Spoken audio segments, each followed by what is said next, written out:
Bien, buenas noches a todos y a todas. Les saluda Mariela Casas del equipo de comunicaciones de la Escuela de Gobierno de la PUC.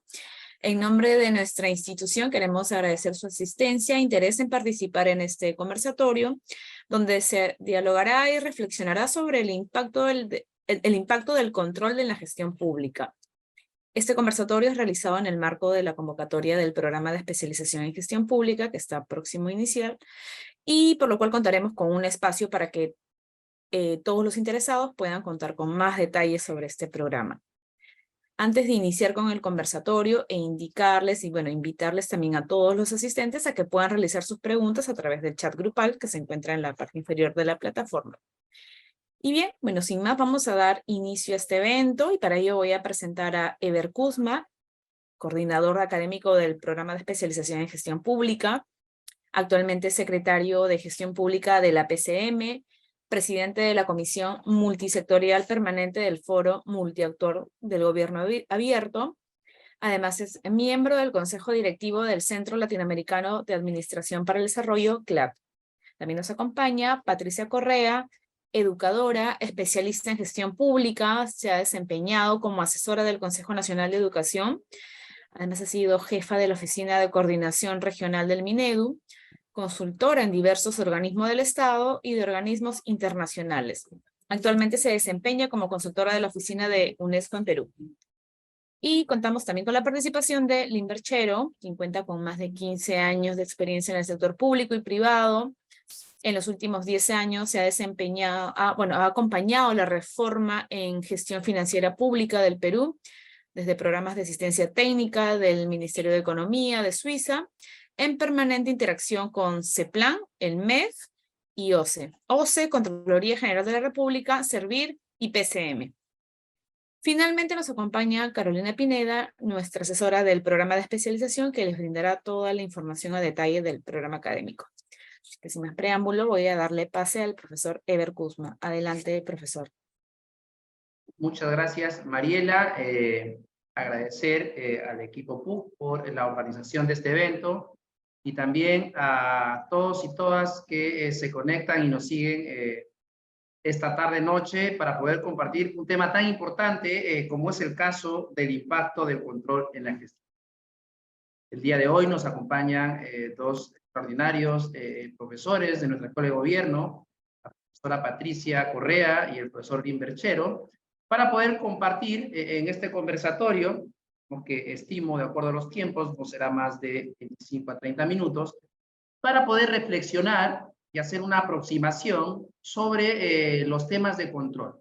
Antes de hacer las preguntas a nuestros invitados y las reflexiones también del caso, para que podamos generar esa masa crítica en los que nos siguen, quisiera contextualizar que el tema que vamos a tratar el día de hoy no necesariamente tiene que ver con el control que siempre está en nuestra cabeza, que nos lleva a la Contraloría. No, estamos hablando del control en general. En el ámbito público hay muchos controles que se van dando y eso lo enseñamos en nuestro programa de gestión pública en la Escuela de Gobierno. Controles como, por ejemplo, ejercen, en este caso, los rectores de los sistemas administrativos. Cada vez que queremos hacer una obra de infraestructura, o queremos comprar bienes y servicios, o queremos formular una política, o queremos formular un presupuesto, hay una serie de controles, reglas que hay que seguir y que en efecto hay algunas regulaciones que modulan la decisión del ámbito público, pero que en efecto, si es que ese control no se hace con una lógica de gestión para resultados, termina convirtiéndose en una traba para la toma de decisiones y la afectación se da fundamentalmente en los ciudadanos porque no llega a ellos los bienes, servicios de manera oportuna. Entonces, por allí vamos a enfocar esta temática del control en la gestión pública, pero también hay otro tipo de controles que realizan, por ejemplo, los rectores sectoriales. Hay normas, regulaciones que tienen un impacto en determinadas áreas temáticas y que son dados, en este caso, por la autoridad nacional, a través de algún organismo público técnico especializado que tiene alcance a nivel nacional o a través de algún ministerio que es la cabeza del sector y que tiene impacto también regulatorio a nivel nacional.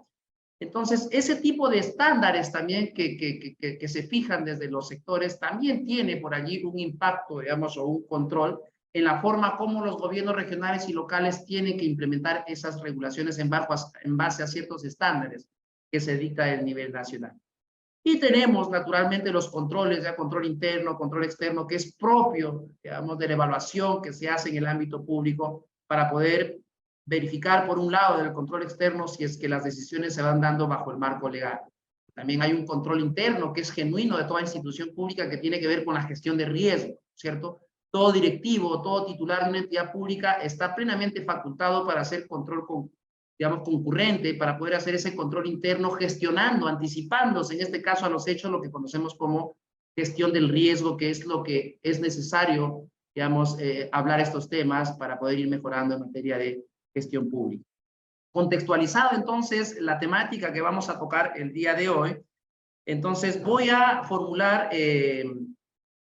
unas preguntas a nuestros invitados. Empezaremos con el profesor Limberchero para hacerle la siguiente pregunta. Tiene la libertad para poder abordar la pregunta, digamos, desde su experiencia, como mejor aporte a la discusión y el tema que hemos traído a colación el día de hoy.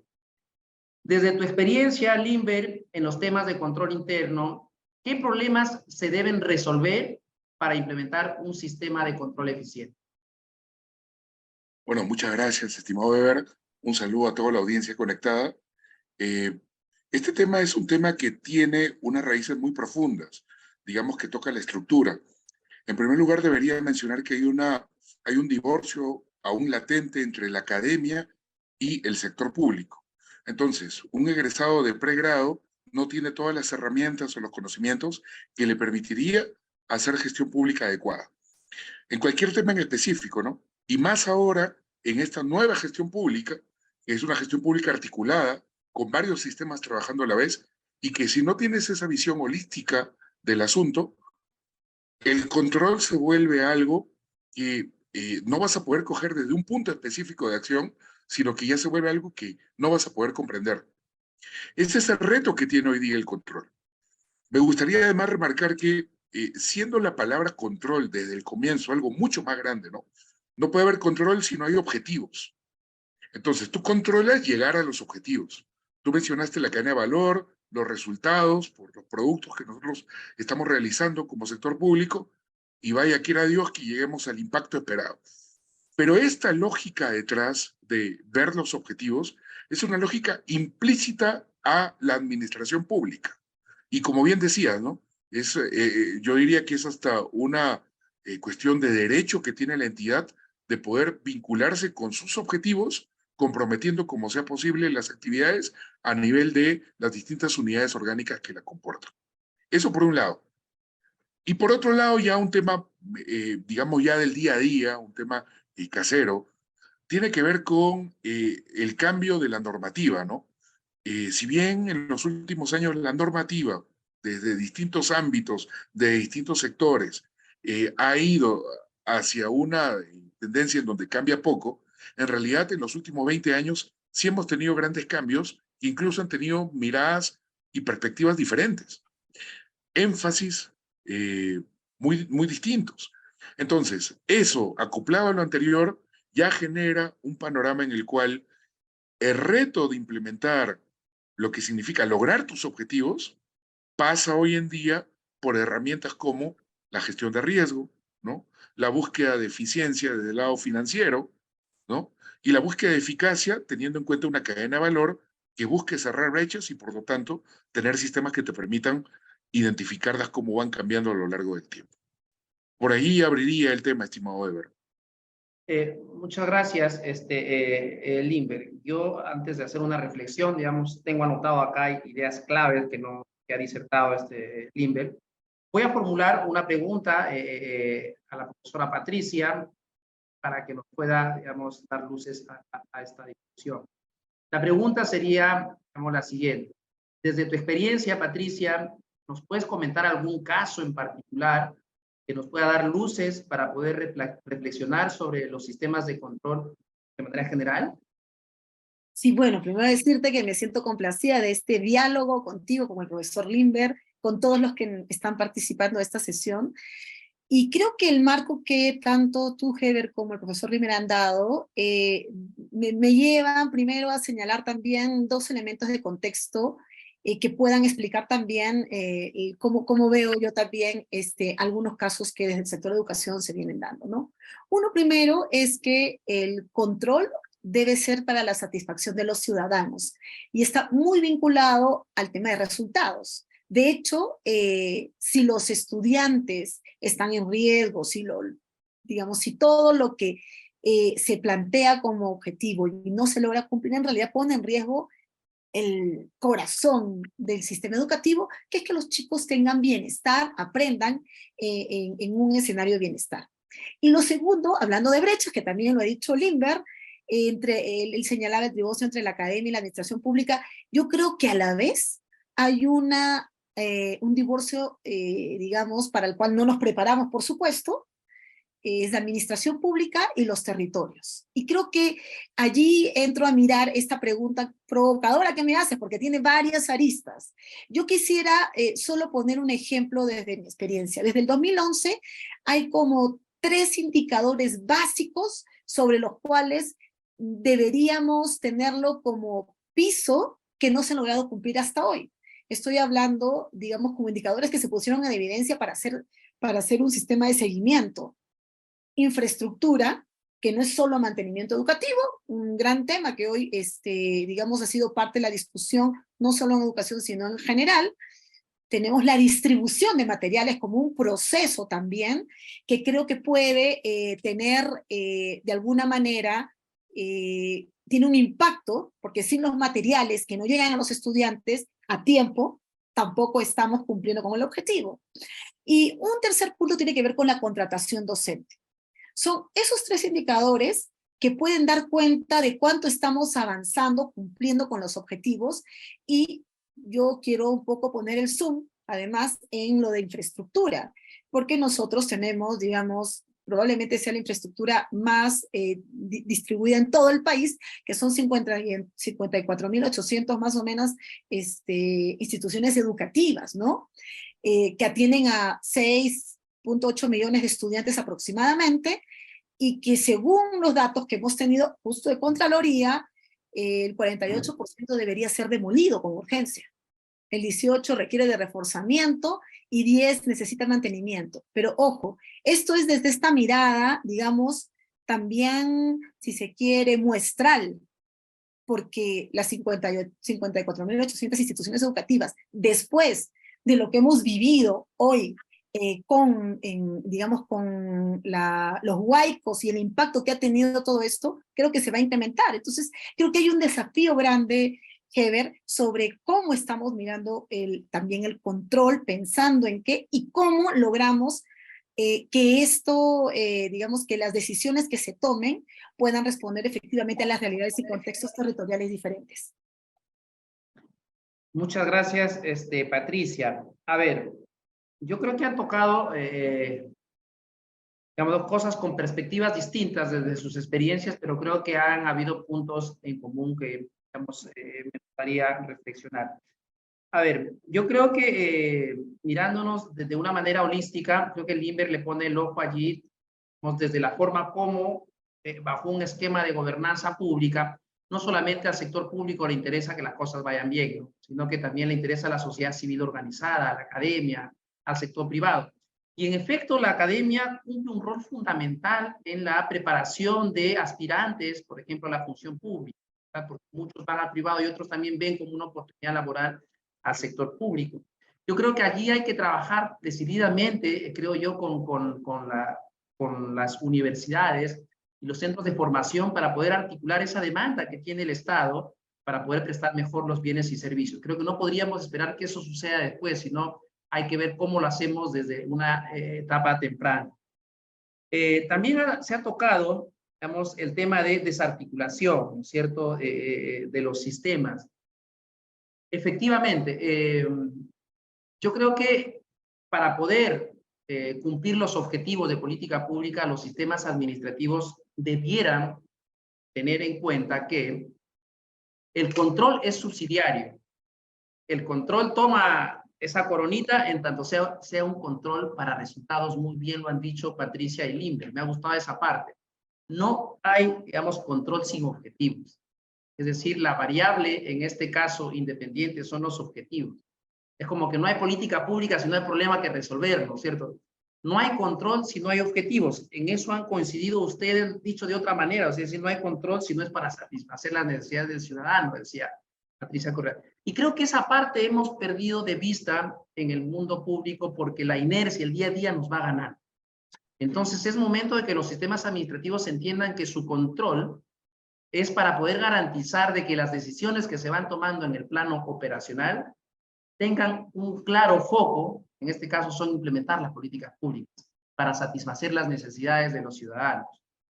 Y por otro lado también mirar, digamos, el rol que tienen también los propios sistemas de control ya constituidos. Ya si nos vamos o nos referimos, por ejemplo, a la Contraloría, ¿no es cierto? Es de qué manera también le ponemos ese foco a los resultados. Y si nosotros nos enfocamos en un control por resultados, nos hace mirar también, digamos, el marco normativo de una manera distinta. Yo creo que acá le pondría yo el ojo para ver, digamos, el sistema de control opera en función a una regulación ya preexistente, ¿no es cierto? Pero la pregunta, y lo dejo acá ya para la reflexión, no para la respuesta de los invitados, sino también para los que nos están escuchando. La pregunta es, ¿los sistemas administrativos están emitiendo regulaciones que se adaptan al territorio? ¿Están emitiendo regulaciones que miran esa heterogeneidad institucional? Lo dejo allí para la reflexión, digamos que podamos discutirlo capaz en otros espacios, porque hay una clara vinculación entre los controles externos que se hace con, digamos, las regulaciones que emiten los sistemas administrativos. Yo creo que el punto de partida para fortalecer un robusto sistema de control pasa también porque los sistemas administrativos se empiecen a reformar, a cambiar sus enfoques, a innovar, a mirar con digamos, la lupa diferenciadora, de que una regulación que funciona bien acá, digamos en Lima, no necesariamente funciona bien en Loreto, en Madre de Dios. Entonces, ¿cómo lo podemos evidenciar nosotros? Lo tocaba ya trayendo a colación desde la perspectiva de implementación Patricia, ¿no? Cuando hacen una mirada de la forma como se implementan las intervenciones en materia educativa. Entonces, no solamente se está enfocando en la contratación, sino hay que mirar todo el proceso. Hay que controlar que ese libro llegue antes del inicio del año escolar. Hay que ver de que cada niño, digamos, en cada latitud del Estado peruano esté recibiendo, en este caso, esos bienes y servicios que le van a ayudar, en este caso, a satisfacer sus necesidades y expectativas. En el caso de ejemplo que ha planteado Patricia, esté recibiendo una educación de calidad. Entonces vamos mirando que el control tiene varias aristas, ¿verdad? Porque en cierta medida quien tiene potestad regulatoria hace controles para quién es el destinatario de su regulación. Pongo mucho énfasis porque eso va en otro programa de gestión pública, porque los sistemas administrativos emitimos reglas que, de cierto modo, controlan la actuación del propio Estado.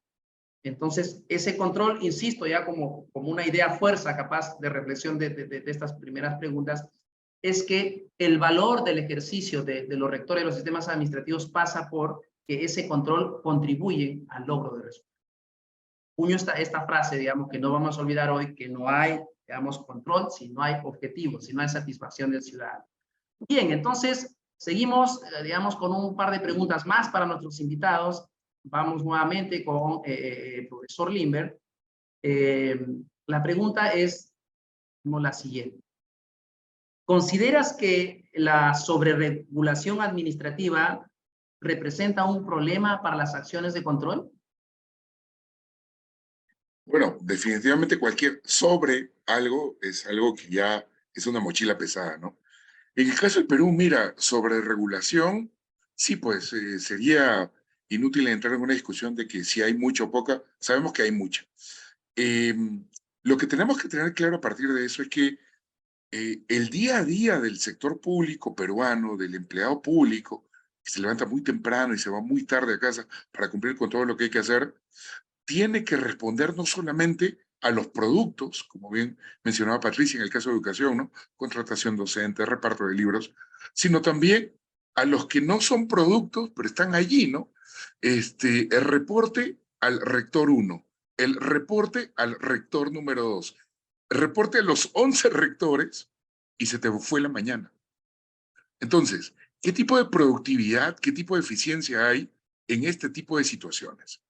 Y eso plantea una discusión que va mucho más profunda. y aquí permítanme, digamos, decir algo que tal vez suene complicado, ¿no? Pero en el Perú no sabemos hacer indicadores, ¿no? Pues lo veo bien complejo en todos lados, ¿eh? Programas presupuestales, seguimientos de diversos tipos. Indicadores es un tema clave porque si bien existe una sobreregulación, yo creo que parte de ella es porque no se ha terminado de satisfacer la necesidad de saber por dónde estás avanzando y qué estás haciendo. Y eso implica, en cierta medida, un desfase entre lo que estás queriendo obtener y lo que te dan los indicadores que has diseñado para poder hacer esos seguimientos. Y lo ves en el nivel local, en el nivel regional y en el nivel ministerial. Los sectores tienen esos mismos problemas en todo nivel. Y eso también tiene que ver no con que no sepamos hacer indicadores, ¿no? Sino con que no hay data. O sea, las encuestas a las que tenemos disposición, algunas llegan hasta distritos, pero no están llegando a centros poblados. Entonces, si tú quieres vincular objetivos, si tú quieres vincular productos sobre los cuales quieres hacer cosas, independientemente de la sobreregulación, no hay forma de saber verdaderamente hasta dónde llegaste, porque falta esa data. Faltan los INEIs regionales o un INEI nacional con mucha más potencia para poder evaluar el territorio y poder ver esas brechas, esas diferencias de productos, eso que reclaman los ciudadanos, que resulta evidente desde su lado y que no lo resulta tanto cuando estás en la administración pública. Gracias, Limber. Has puesto ahí, digamos, el foco en la forma como yo voy midiendo el logro de los resultados y los objetivos. Lo vamos a comentar al final. Voy a hacer una segunda pregunta a la profesora Patricia, que sería la siguiente. ¿Los sistemas de control funcionan en los 3 niveles de gobierno, Patricia? ¿Cómo lo ves desde tu experiencia? Pregunta también difícil, porque, digamos, si uno, dependiendo cómo lo miremos, yo creo, digamos, ya que es muy directa tu pregunta, creo que hoy tiene serios problemas para funcionar, ¿no? Y creo que están como identificadas. Y quiero volver un poco al ejemplo en educación también, porque es una de las competencias que está, digamos, abarca los 3 niveles de gobierno. Infraestructura, la realiza el gobierno nacional, la realiza el gobierno regional y el gobierno local. Entonces, los 3 están mirando y, ojo, la demanda inmediata, por supuesto, dependiendo de los montos y el tamaño de la infraestructura, la realizan cada nivel de gobierno. Sin embargo, aquí creo que un punto es la planificación territorial que podría reordenar y hacer, no solamente plantear, digamos, una infraestructura que responda a ello y a la vez un control para que ello se ejecute por estos objetivos. Recordemos que nuestro proceso de descentralización no nació como un sistema de monitoreo y seguimiento, hoy nació, digamos, como un sistema flat. Entonces, a la vez que existe una regulación, digamos, también cruzada, está desarticulada entre los 3 niveles de gobierno. A pesar que hay normas, a pesar, como tú muy bien lo has dicho, Heber, y también Limber, efectivamente se dan las normas, pero aparece un problema y se necesita, por ejemplo, una regulación muy específica, ¿no? Ahora, para el tema de si volvemos a construir o no escuelas en los lechos de los ríos. Entonces, sí, ese es un tema que debe abordarse también desde esta mirada amplia del control, desde una planificación que sea territorial. Creo que allí tenemos un desafío todavía que no dialoga con esto de sistema o que está haciendo sus esfuerzos por dialogar con un sistema nacional, pero creo que nos replantea a nosotros el hecho de cómo logramos tener sistemas de control articulados, sectorial, pero también territorialmente, ¿no? Y entre niveles de gobierno, que puedan tener efectivamente un impacto. Y yo quería mencionar, si me permites, un ejemplo que da cuenta de, por ejemplo, hay muchos programas, diseños de programas que se dan para determinados territorios. En la Amazonía, por ejemplo, están lo que se conoce como las residencias estudiantiles, que hay una brecha, por ejemplo, entre el diseño de los COAR, de los centros de alto rendimiento, que tienen infraestructura, que están pensadas para la capital de la región, y que recibe, como sabemos, a niños que pasan determinados, adolescentes que pasan determinados, digamos, estándares, ¿no? Que cumplen requisitos. Sin embargo, en la Amazonía, al no haber escuelas secundarias en cada territorio, en cada comunidad, envían a sus hijos a la capital de la provincia. Y entonces, allí, por ejemplo, nace una infraestructura precaria, sin ningún tipo de control.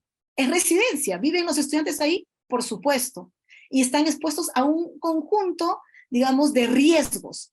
Y estos son pensados a veces, digamos, ya los sistemas, el Estado llega tarde, al ver una realidad, llega tarde a mirar ese modelo, y entonces creo que encontramos ahí también dificultades porque los modelos están pensados de manera reactiva, ¿no? El sistema de control está también, responde casi digamos, a una situación concreta, que creo también, por otro lado, yo diría esto, y lo planteo como pregunta en general, me provoca ahora que te escucho, Heber y Lindberg, también cómo esta sobreregulación que tenemos no logra también tener regulaciones territoriales específicas, a pesar que hay mucha y difusa, a estas realidades concretas, ¿no? Entonces, es un desafío que me parece importante plantearlo a propósito de tu pregunta, porque estamos hablando de un gobierno local que está muy cerca al territorio, digamos, entre los principios de descentralización, son los que ven más cerca la realidad, ¿no? La región está un poco más lejos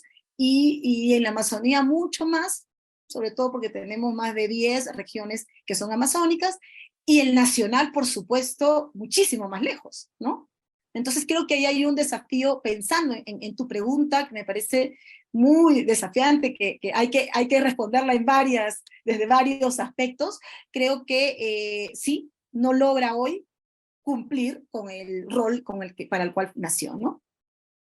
Gracias, Patricia Lindberg. A ver, haciendo un resumen así breve, ya, traigo a colación también algo que me quedó en el tintero que se mencionó. La primera pregunta es que hay un cambio de normativa, digamos, constante, ¿no es cierto? O sea, ese cambio de normas, digamos, en cada momento hace que se pierda la perspectiva, ¿no es cierto? Así como hay un planeamiento estratégico, también las regulaciones se deben planificar, ¿no es cierto? Entonces, yo creo que allí traigo a colación lo que prácticamente pone a la mesa nuestro invitado Lindberg, ¿no? Habla en esta primera parte sobre cómo esa sobreregulación empieza a generar, digamos, ineficiencia en las administraciones. Porque los instrumentos y las formas toman control de nuestras decisiones y en efecto lo ha dicho de una manera muy sutil, pero el reporte para el rector 1, el reporte para el rector 2, y la verdad, esos reportes no dicen nada. Entonces, trae a colación algo importante, ¿no? Que las administraciones públicas no hacen. Y eso es un claro ejemplo de que no usan al planeamiento como una verdadera herramienta e instrumento para generar continuidad en las políticas públicas, para no escribir y reescribir la historia en cada momento. Entonces, indicadores. ¿Por qué? Porque los indicadores nos llevan, hablaba ahí también de evidencia, ¿no es cierto?, de gestionar datos, información. Entonces, yo tengo que establecer indicadores que en efecto me permitan ver si es que estoy cumpliendo con mis objetivos, con mis metas, ¿no es cierto?, con mis resultados. Pero si es que ni siquiera sé qué resultados quiero obtener, yo creo que lo otro ya se convierte, pues, digamos, en un problema, ¿no es cierto? Entonces yo creo que generar una cultura de indicadores va a ser posible, entonces que nosotros empecemos a mirar si lo que hemos planificado me está llevando al resultado. Si es que esa regulación que yo he dado ha cambiado, digamos, la situación de afectación de algún derecho en base a ciertos indicadores.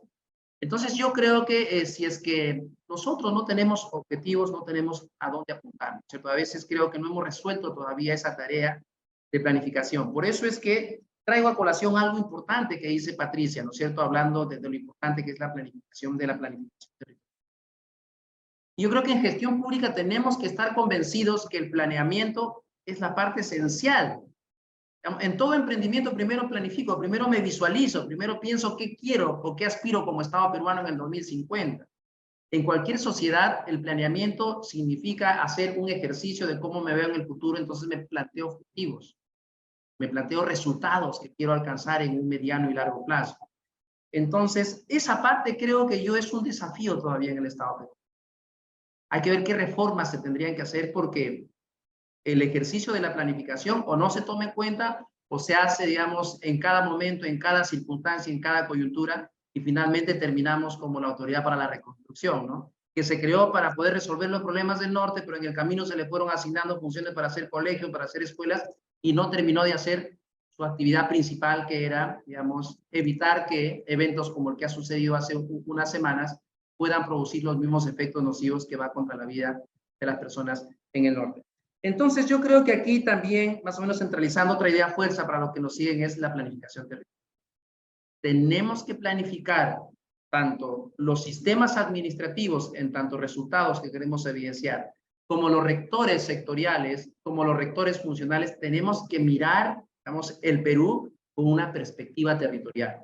Tenemos que articular con gobiernos regionales y gobiernos locales. Cada jurisdicción, cada gobierno regional y local tiene que hacer su planificación, pensar sus necesidades, pensar, digamos, sus intervenciones en función a su realidad territorial. Moquegua no tiene la misma realidad que tiene Iquitos o que tiene Arequipa. Entonces, esa mirada, digamos, de desarrollo territorial tiene que ser el punto de partida para la toma de decisiones que se dan en esas jurisdicciones. Entonces, yo creo que con una planificación territorial empezaremos a mirar y a distinguir cuáles son esas necesidades y cuáles son esas brechas urgentes que hay que resolver. Entonces, allí, digamos, con los medios que tienen que aportar los sistemas administrativos bajo una lógica de resultados, yo creo que podríamos estar resolviendo o cuanto menos aportando a esos desafíos que muy bien lo han expuesto Limber con Patricia. Bien, ya para cerrar entonces este conversatorio interesante, que hagan las preguntas, como decía Patricia, es para pasarnos unas 5 horas aquí hablando, porque es un tema, digamos, bien abierto, hablar de estos desafíos que tenemos todavía, este enfoque territorial, que recién se está poniendo en la palestra. Ya desde la Escuela de Gobierno hemos hecho varios eventos mirando esta materia, pero también lo desarrollamos ya en nuestros programas que llevamos a cabo. Bien, yo para cerrar entonces este ciclo de conversaciones, yo creo que algo importante para Limber, digamos, desde su experiencia, ¿cuáles cree que son los principales desafíos en materia de control? ¿Cuáles son, digamos, unos 2 o 3, digamos así concretos? ¿Qué desafíos tenemos en materia de control? Sí, me gustaría volver el control en el sentido amplio, ¿no? El control para ser el soporte de la planificación y asegurarte como un dedo de que se llegue al objetivo. Eso implica hablar de política pública. Eso implica de empoderar autoridades de territorios locales, provincias, distritos, regiones, que empiecen a hablar del desarrollo a partir de esa mirada. Pero eso depende, y quienes nos estén viendo ahorita o en alguna repetición, de a quienes elijan ustedes. Ustedes son los que eligen a los que hacen la política pública, o por lo menos los que hacen la agenda que después se va a implementar. Entonces, parte de la responsabilidad de lo que no se hace bien recae en el voto o en el no voto de quienes están formando parte de nuestro país. En segundo lugar, el tema de la estructura sobre la cual hacemos gestión pública, ¿no? He hablado de indicadores, he hablado de la forma en que a veces el día a día hace más reporting que productos, ¿no? Pero allí también hay un tema, ¿no? Yo veo en nombrados, en contratados, independientemente del sistema de contratación, veo patriotas que quieren hacer las cosas bien. Lo único que necesitan es el esfuerzo de poder recibir esas capacitaciones que son necesarias. El plan de desarrollo de las personas, un documento estratégico vinculante a partir del sistema administrativo de recursos humanos con lo que quiere la entidad en sus actividades estratégicas anuales, es un elemento importante y no se le da la debida atención. Hay ahí un tema que requeriría de parte de los gobernantes de territorios poder ver cómo es que ese presupuesto de capacitación se usa lo mejor posible para dar en esas pequeñas herramientas que te van a enseñar a coordinar, que te van a enseñar a aprovechar lo que ya hay de una mejor manera para tu territorio. Y por último, está el tema de esta realidad nueva que tenemos post pandemia, en donde ya estamos enlazados por redes. Las comunidades de aprendizaje son un mecanismo en el cual se debieran embarcar también, y aquí un ojo también que podrían echar varios rectores juntos, para formar esas comunidades de aprendizaje que permitan trabajar vinculadamente sobre la base de problemas que tiene una región en la sierra, en la selva, en la Amazonía, en el norte, ¿no? En la costa, y poder ver cómo es que se enriquecen mutuamente esas, yo que llamaría futuras task force, ¿no? En donde podamos justamente poder sistematizar esas buenas prácticas y dar el paso para que jóvenes puedan asumir ese contenido, ese conocimiento desarrollado a partir de esas task force, de esa comunidad de aprendizaje, y poder hacer los cambios que nos faltan en este momento del Perú. Perfecto, muchas gracias, Limber. También haría yo la misma pregunta a Patricia, en la misma línea de cuáles son los principales desafíos en materia de control. ¿Podrías comentar? Sí. Bien, voy a coger algo, voy a tomar algo que dijiste, Heber, al inicio, que me parece un desafío y quiero subrayarlo además porque creo que la academia debe involucrarse en mirar el control como parte de un proceso y en una discusión territorial. O sea, creo que hemos aprendido mucho en estos años de por dónde no ir, qué no ha funcionado. Y me parece central que tengamos esta discusión en la academia. Creo que la universidad es un espacio para discutir estos temas también. ¿Por qué? Porque orientan también luego, digamos, a partir de los casos que se ven en concreto, que es un poco la voluntad y la manera en la que la Escuela de Gobierno quiere plantear, es que no lo hacemos solamente en términos conceptuales, que son importantes, sino que se vinculan a realidades muy concretas. Y hoy tenemos muchas realidades que analizar y que requieren respuestas, que no están resueltas. A mí me parece que hay un desafío importante y en esa lógica y esa diversidad también de quienes se van formando en la academia, porque esto ayuda también a dar respuestas de manera integral. Lo segundo, un desafío que veo además central, es que la mirada para esta lógica del control, los mecanismos de control en el Estado respecto a la administración pública, en realidad lo que necesitamos mirar también es una mirada intersectorial, que es territorial, ¿no? Lo has insistido tú. ¿Por qué? Porque el tema de infraestructura, por ejemplo, no es un tema sectorial. Las brechas que tenemos no solamente es en la construcción de la infraestructura, es si se dota y no de agua y saneamiento, eso es vivienda, ¿no? Están los gobiernos locales involucrados. Entonces, en ningún caso, y por eso esta mirada de territorio intersectorial nos ayuda a ver que las respuestas, y como parte del sistema de control, responde a esa ruta, ¿no?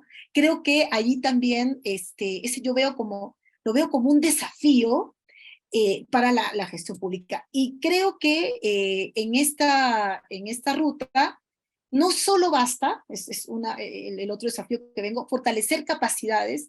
Yo creo que también hay capacidades. Lo veo cada vez que estoy en una región, las unidades de gestión educativa local cada vez están más especializadas, hay excelentes personas, digamos, y en los gobiernos locales, en los gobiernos regionales. Sin embargo, creo que necesitamos también hablar de un fortalecimiento de capacidades con mirada territorial desde el nacional. Creo que no basta hablar solo de el gobierno local y regional, sino también nacional. Y es allí que tomo esto que también con lo que coincido con Limber, hacer una comunidad que permita que vayamos avanzando en un sentido con esta mirada intergubernamental, ¿no? Y por último, yo diría que el control no debe ser visto como un acto solamente o exclusivamente sancionador, sino que es un acto pedagógico que nos debe llevar a mejoras. Entonces, si este es el enfoque, no deberíamos tener ya lo que hoy tenemos, y ahí está el gran desafío, lograr mirar este enfoque que hay detrás de la mirada de control para mejorar servicios. Yo puse el ejemplo al inicio de después de 12 años seguimos manteniendo indicadores que no logramos cumplir y que son tan básicos, ¿no? Bueno, ya tenemos lecciones aprendidas. Entonces, el control sí debe servirnos como un insumo y debe ser un acto también pedagógico. Yo me quedo con eso, Heber y Limber, colegas. Muchas gracias, Patricia y Limber, por sus reflexiones y por compartir también sus experiencias. Y todo esto lo vemos en nuestros programas, en este caso que dicta la Escuela de Gobierno y Políticas Públicas. Yo creo que, haciendo ya un resumen general, yo creo que se ha puesto mucho énfasis, ¿no? En esta noche, el tema de la planificación territorial, ¿no? Mucho énfasis a los resultados, ¿no es cierto? a esa finalidad de poder acentuar, digamos, cuál es el fin del control, o el logro de resultados. Como de pronto cuando hablamos de gestión para resultados, es un llamado para todos los entes desde los roles que le corresponden. Si nos centramos en los sistemas administrativos, cuando hablamos de gestión para resultados, es que los resultados tienen que orientar los medios. Entonces, allí el control viene a ser un medio, digamos, que orientado a resultados. También pasa por mirar y centrar más el foco en, digamos, la gestión de riesgo, ¿cierto? Bien lo decían ustedes al inicio también, habría que mirar también la cadena de valor.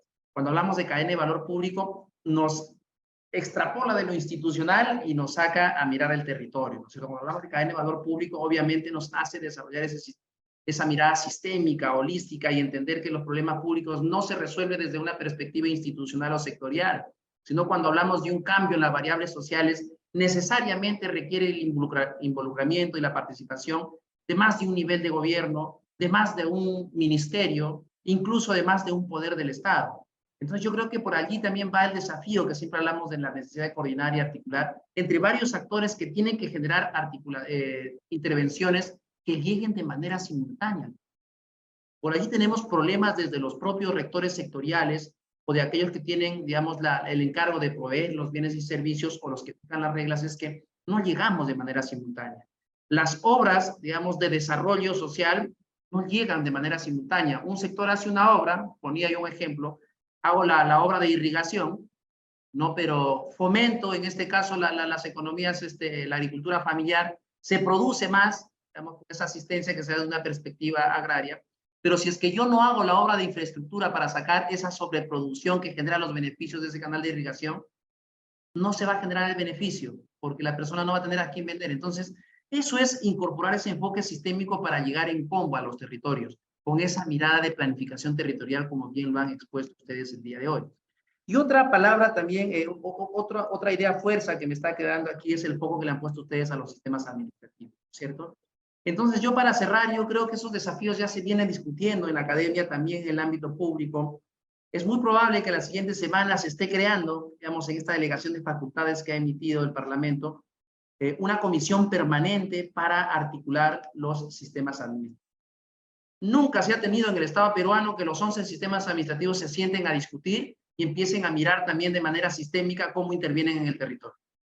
De nada sirve que yo piense en la materia organizacional si Servir no dota a esa organización de los recursos humanos que necesita para funcionar mínimamente. Piensen ustedes en las municipalidades, ¿no? De nada sirve que Servir haya hecho el dimensionamiento si el MEP no le genera, digamos, el presupuesto para poder cubrir todas esas plazas. Resultado, creación de municipalidades donde el gerente general es el gerente de obras, es el logístico, es el administrador, es todo, digamos, una irresponsabilidad total. Entonces, eso también toca a los sistemas administrativos para ver qué hacemos por los territorios o por esas organizaciones. ¿Qué hacemos con esa perspectiva de gestión de riesgos pensando en el ciudadano? Yo creo que esas reflexiones han servido el día de hoy y muchos de estos temas se van a tocar en el programa de gestión pública que dicta la Escuela de Gobierno y Políticas Públicas. Bien, entonces con estas reflexiones una vez más agradezco a Limber y a Patricia por su participación y por colaborar en este conversatorio que seguramente ha servido para dejar allí algunas, digamos, interrogantes para lo que nos se han sumado en esta noche para, digamos, seguirnos con este tema. Queda para hablar y seguramente habrá otro conversatorio para hablar del impacto del control en la gestión pública. Voy a dar pase, en este caso, a Mariela para que pueda continuar con el evento. Gracias. Buenas noches. Muchas gracias, profesor Eber, Patricia, Limber, por la excelente exposición.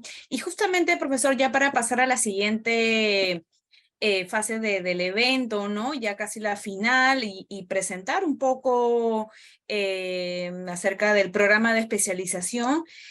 Quisiera que me comente ya como última pregunta, en verdad que hay varias acá que nos han dejado por el chat y por redes, y bueno, ya desde ya comentarle que son futuros interesados también, muchos de ellos, en llevar el programa de especialización. Y justamente ahí va mi pregunta, ¿no? ¿Cómo se relaciona el programa de especialización con este tipo de casos tan importantes, ¿no? ¿Qué tipo de análisis se van a realizar? ¿Qué temas se van a tocar? Que hoy en día es importante que todo funcionario público conozca. Bien, a ver, voy a tratar de hacer muy escueto. No sé si antes de dar esta mirada pueden responder algún par de preguntas de nuestros participantes, Mariela, o estamos sobre la hora. Sí, no hay problema. A ver si tenemos acá un par de preguntas. Me voy a tomar la licencia. Yo he anotado acá 2 preguntas, ya para, digamos, para Patricia y Limber. Yo creo que he visto acá en el chat hay varias preguntas. Ya por el tiempo no podemos acceder a todas, pero Claudia nos pregunta, ¿la nueva entidad que reemplaza a la reconstrucción con cambios podrá mejorar y podrá ejecutar mejores controles? A ver si esta pregunta con esa mirada de infraestructura la trasladamos a la profesora Patricia. ¿Qué nos comenta? Se refiere a esta Autoridad Nacional de Infraestructura, ¿no es cierto?, que se viene tramitando en el... Sí, yo creo que si esta autoridad de infraestructura nace solamente por la coyuntura y saber que no funcionó otra, no va a tener los efectos. Creo que necesitamos tener realmente un balance de los cuellos de botella y además darle este foco que pueda pensar en el territorio, en los territorios, ¿no? Las autoridades nacionales ayudan si hay una necesidad también de poder hacer más eficiente, pero yo diría que en el país, por los diversos territorios que la caracterizan, no solamente es geográfico, sino cultural, ¿no? Y ahí nos hemos dado cuenta de el tema de riesgos que hemos afrontado ahora, también nos lleva a decir cuánto de lo que hizo la autoridad o la de infraestructura para el niño costero con la que se nace, no funcionó. Tú pusiste un ejemplo, Heber, ¿no? Nace para una respuesta más territorial y luego la agobia la urgencia. Por supuesto, donde está la más grande brecha, que es la educativa. Entonces, si ese es el enfoque, creo que no basta. No necesitamos solo cambiar de nombre. Necesitamos pensar en algo estratégico que optimice recursos, que responda rápidamente, que creo que es un punto central. Ya hemos vivido experiencias donde los sistemas administrativos no te permiten avanzar rápidamente. Tenemos infraestructura educativa que se demora 14 años.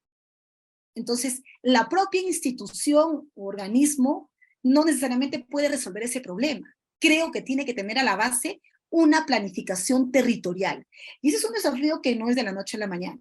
Creo que por allí tenemos que ir, y yo creo que esta discusión tenemos que darle un mayor nivel de profundidad del que hasta hoy se ha dado, porque no basta con tener una propuesta normativa, ¿no? Ni tener una estructura, sino que debe responder a una gobernanza, yo diría, descentralizada, territorial, siendo nacional. Somos un país unitario y descentralista, y creo que hay que darle mucho empuje a lo unitario como un eje estructurador, pero además tiene que tener elementos descentralizados. De lo contrario, vamos a caer en los mismos errores. Muchas gracias, Patricia, muy bien planteado. Digamos que si es que se quiere crear esta autoridad, tiene que ser una lógica distinta. Digamos, aprender de las lecciones, seguramente que ha dejado la autoridad, pero mirando siempre el futuro con perspectiva y, digamos, planificando mejor las intervenciones y sobre todo aquellas que mayor impacto van a tener en la ciudadanía y en los peruanos.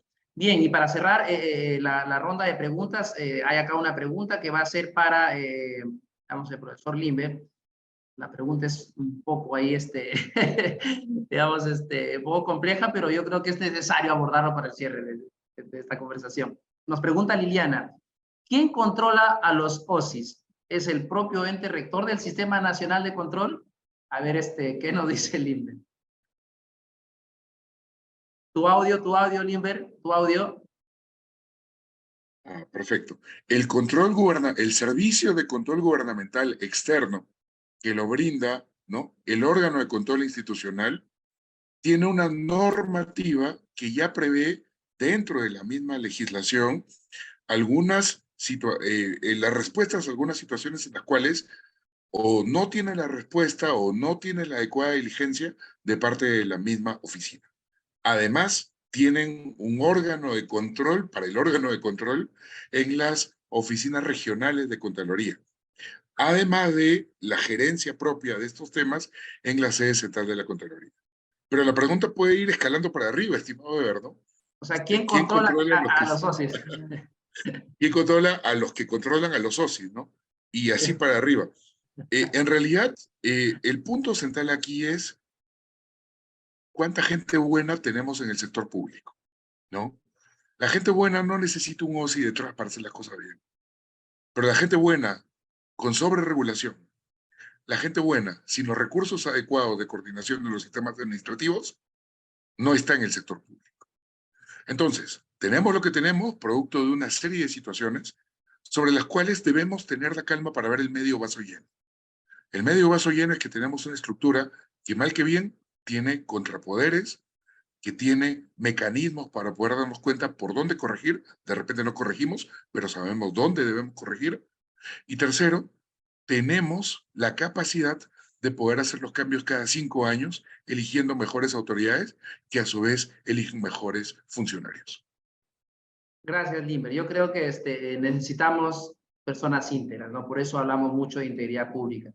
Y sí, pues nos sigue arrastrando el modelo burocrático, ¿no? Que trabajamos bajo la premisa de corrupción, entonces la regla es regulación sobre regulación y en verdad terminamos entorpeciendo, digamos, la actuación rápida que bien hacía énfasis Patricia de un Estado que tenga respuestas oportunas para la ciudadanía. Yo creo que allí todavía hay un desafío y tenemos que trabajar esquemas de integridad pública para que, digamos, la persona que tiene valores no necesita de una regulación.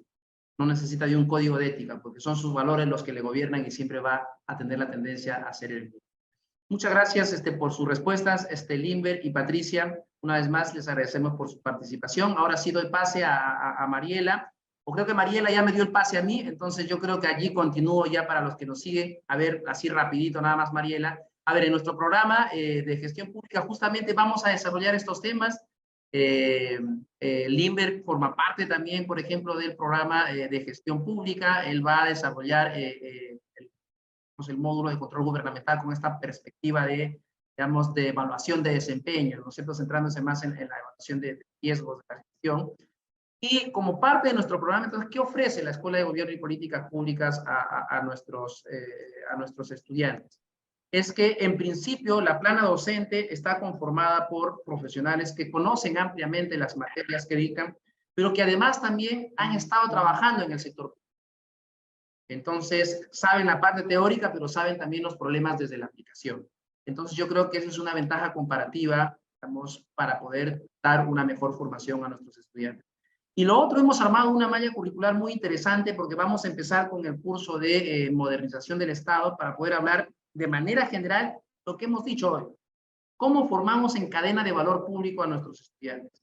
Es importante que incorporen ese enfoque sistémico y esa mirada territorial. Entonces vamos a hablar, digamos, en sencillo cómo está estructurado, organizado el Estado, bajo ciertos principios que están en la teoría, pero lo vamos a hacer de manera práctica. Ustedes van a terminar conociendo muy bien cómo se estructura, cómo se organiza, cómo impactan las rectorías sectoriales, administrativas, de sistemas funcionales en el quehacer de la administración pública. Luego vamos a hablar de los diversos instrumentos que rigen el proceso de modernización, como es la Política Nacional de Modernización de la Gestión Pública. Todavía es un tema nuevo, acá lo vamos a desarrollar, digamos, con la experiencia que tenemos en haber participado en la formulación de ese nuevo instrumento de planeamiento. Una vez que hemos fijado el marco ya general de lo que es la modernización, vamos a entrar a los sistemas administrativos y vamos a desarrollar el componente de políticas públicas, primeramente para poder explicar que las políticas públicas están más arriba que las políticas nacionales. Entonces vamos a hablar de políticas públicas y luego vamos a hablar de planeamiento estratégico y vamos a hablar de estos sistemas administrativos. Los hemos elegido en nuestro programa porque aquellos que están muy vinculados con el modelo de gestión para resultados, como es el caso del sistema de abastecimiento, de presupuesto público, de inversión pública, de control gubernamental, y vamos a incorporar también, o hay un módulo de habilidades directivas tan necesarias, poder formar a nuestros estudiantes también para las decisiones que se tienen que tomar dentro de la administración pública, también hay un componente. Y para cerrar el aprendizaje tenemos nosotros un módulo que tiene que ver con un taller integrador, en el cual van a realizar un trabajo desde el inicio de nuestro programa, para que allí puedan ustedes en un ejercicio práctico afianzar los conocimientos que han podido obtener de parte de nuestra plana docente y como parte del programa de gestión pública. Eso es en líneas generales, Mariela, lo que tiene nuestro programa de gestión pública de la Escuela de Gobierno y Políticas Públicas de la. Excelente, profesor Kuzma. Nuevamente, muchísimas gracias por la exposición y a los demás profesores también, al profesor Limber, a la profesora Patricia. Y a continuación le voy a dar pase a Carolina Pineda para que pueda explicarnos, darnos más detalles sobre el inicio de este programa de especialización en gestión pública. Adelante, por favor, Carolina. Muchas gracias, Mariela. Buenas noches a nuestros especialistas presentes, Patricia Correa, profesor Limberchero, profesor Kuzma. Buenas noches también a nuestros participantes. Reiteramos el agradecimiento por su participación a nuestro conversatorio que estamos realizando en el marco de la convocatoria al programa de especialización en gestión pública que está pronto a iniciarse. Nos gustaría comentarles que el programa de especialización forma parte de nuestras actividades académicas de formación continua. Se dicta en modalidad a distancia, cuenta con 150 horas académicas y un descuento por pronto pago. Nuestros diferenciadores se basan en tener una plana docente con rol protagónico en la gestión pública, una formación integral bajo un enfoque donde se integran contenidos teóricos con la aplicación práctica. Y respecto a la modalidad a distancia, cuenta con sesiones virtuales en vivo con los docentes y actividades asincrónicas complementarias, como también la oportunidad de desarrollar un amplio networking, todo bajo el respaldo académico de la PUC. La propuesta del programa de especialización en gestión pública cuenta con un total de 150 horas académicas de aprendizaje que estarán desarrolladas en módulos y un taller integrador. En el slider presentado podrán observar la malla curricular, como también estamos compartiendo en el chat el link del brochure para un mayor detalle. Nuestro coordinador académico es Eber Kuzma Saldaña, abogado egresado del doctorado en Derecho por la Pontificia Universidad Católica del Perú, máster en Derecho de la Contratación Pública por la Universidad de Castilla de España y actual secretario de Gestión Pública de la PCM. Asimismo, nuestra plana docente está conformada por profesores quienes cuentan con experiencia laboral en instituciones públicas. Nuestro programa de especialización en gestión pública tiene un pronto inicio este martes 16 de mayo. Los horarios para las sesiones virtuales en vivo con nuestros docentes serán en una frecuencia de martes, jueves y sábados. Disponemos de la tarifa de pronto pago de 4.600 soles, pago único en su totalidad, que estará disponible hasta este martes 9 de mayo del presente año 2023. Asimismo, contamos con la tarifa general, la cual brinda una opción de financiamiento. Las inscripciones se encuentran disponibles en nuestra plataforma virtual. En caso de dudas o consultas, pueden comunicarse a nuestros correos electrónicos o al teléfono 962-379-448. El acceso directo a nuestro WhatsApp lo estamos compartiendo en el chat.